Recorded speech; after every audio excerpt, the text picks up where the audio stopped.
One में अभी हम सीखने वाले हैं English through news headlines part 6। The Hindu का ये न्यूज आर्टिकल है जो कह रहा है as floods wreak havoc across the northeast, PM Modi reaches out to state leaders and pledges support। अब इसका मतलब क्या हुआ, हिंदी मतलब क्या होता है, पहले वो देखते हैं।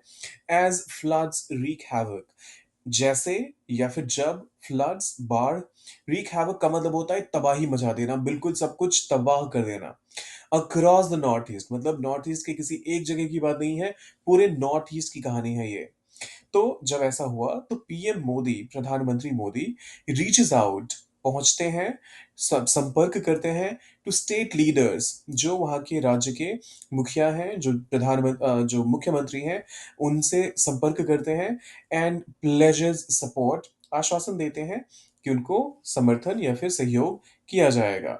ये रहा हमारा फाइनल स्टेटमेंट। जब उत्तर पूर्व में बाढ़ ने तबाही मचाई, तब पीएम मोदी ने राज्य के नेताओं से संपर्क किया और सहायता का आश्वासन दिया।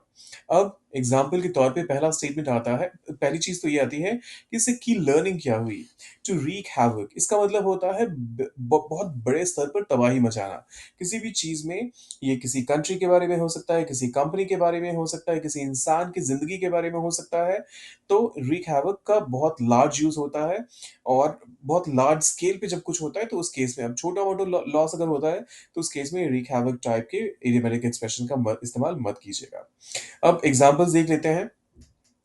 बाढ़ ने पूरे गांव में तबाही मचा दी। The flood wreaked havoc across the village।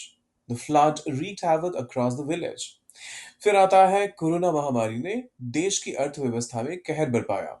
The COVID pandemic wreaked havoc on the country's economy। ये ध्यान दीजिएगा, wreak havoc नहीं होगा यहाँ पर। wreak जो है वो हमारा वर्ब पार्ट है, तो उसी का जो वर्ब टेंस होगा वो चेंज होगा। आप फ्रेज के एंड में ईडी नहीं लगा सकते। The COVID pandemic wreaked havoc on the country's economy। Cyber attack ने सिस्टम में भारी गड़बड़ी पैदा कर दी। The cyber attack wreaked havoc on the system।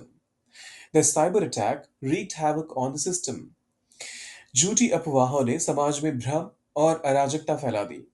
The false rumors wreaked havoc by spreading confusion and chaos in society। The false rumors wreaked havoc by spreading confusion and chaos in society। और ये आखिरी वाला, तूफान ने तटीय इलाकों में तबाही मचा दी।